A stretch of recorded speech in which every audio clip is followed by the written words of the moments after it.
Joint Hindu family business का merits और limitation. बेटा ये क्वेश्चन आपको आएगा 8 मार्क का, लेकिन डायरेक्टली मेरिट से शुरू नहीं करना है। आप इंट्रोडक्शन, मीनिंग और डेफिनेशन ऐसा ABC लिख के आप डी मेरिट्स से शुरू करना, इससे आपको फुल मार्क्स मिलेगा। नाउ हिंदू अनडिवाइडेड फैमिली क्या होता है, शॉर्ट में डिस्कस कर लेते हैं। एक ऐसा फैमिली जो सिर्फ इंडिया में है, वर्ल्ड में कहीं नहीं है। कौन कौन मेंबर बन सकता है इसका? जैन, सिख, बुद्धिस्ट बन सकते हैं। कौन नहीं बन सकते? मुस्लिम्स और क्रिश्चियन, इनका अलग लॉ बोर्ड है। उसके बाद में इस फैमिली के मेंबर्स का एक हेड रहता है, उसको क्या बोलते हैं? कर्ता। बाकी लोग को क्या बोलते हैं? को पार्टनर्स। कौन सा कायदा लागू होता है? Hindu succession act 1956। लायबिलिटी क्या है? कर्ता का अनलिमिटेड, बाकी लोग का limited. Okay, so easy formation. Form कैसे होता है? 4 जनरेशन से प्रॉपर्टी आ रही है, परदादा, दादा, पिताजी और son. Who can form an HUF? Son. ठीक है, सो फॉर्मेशन इजी है। एक्चुअली फॉर्मेशन तुम कैसे बोलोगे?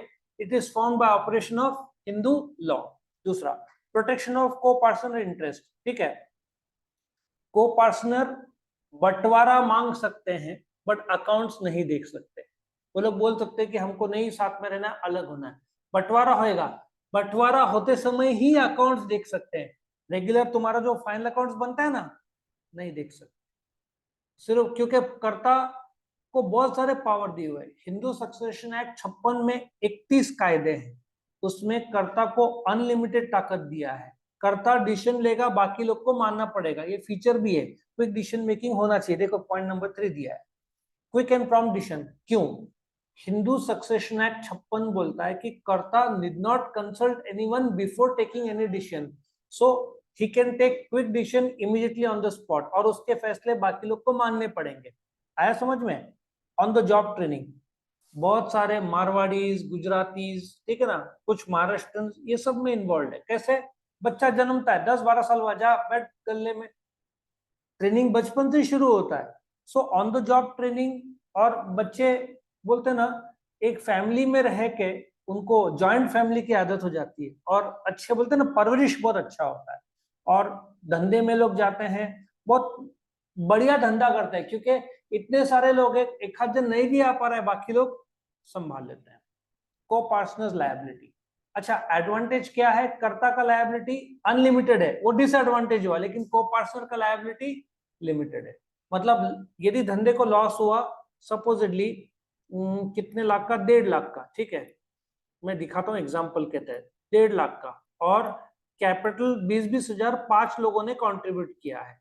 20,000 इंटू 5, तो जो A B C D और E है, इन लोग का 20,000 ही जाएगा, बाकी 50,000 कर्ता को भरना पड़ेगा। कम पड़ रहा है ना? क्यों? कर्ता का लायबिलिटी अनलिमिटेड है, बाकी लोग का लायबिलिटी लिमिटेड है।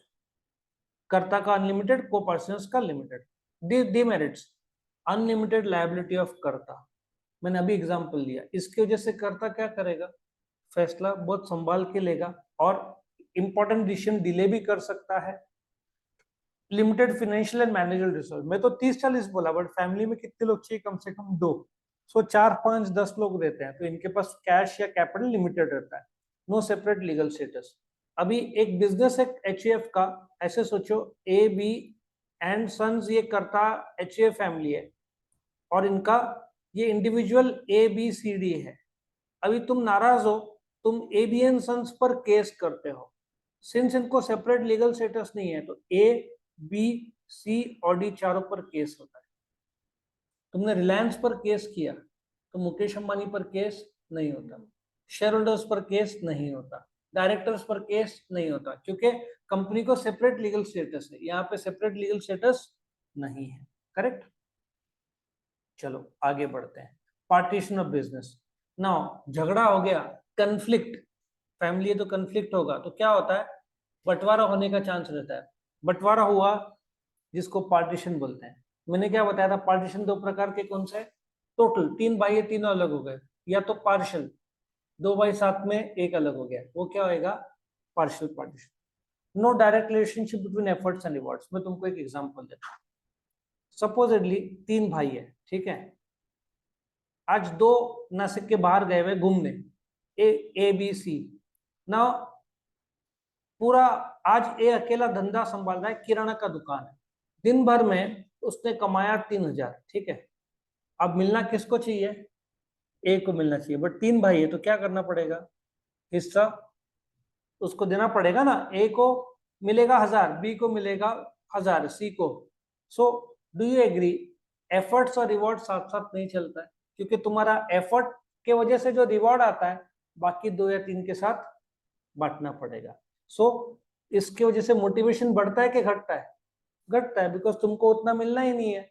सो ये था डीमेरिट्स। तुमको 8 मार्क का आएगा।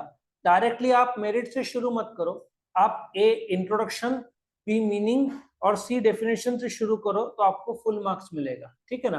5-5 पॉइंट एटलीस्ट लिखना, तो एग्जाम में 10 पॉइंट दिखेगा वो। ओके, तो यहाँ पे हिंदू अनडिवाइडेड फैमिली बिजनेस का मेरिट्स और लिमिटेशंस खत्म होता है।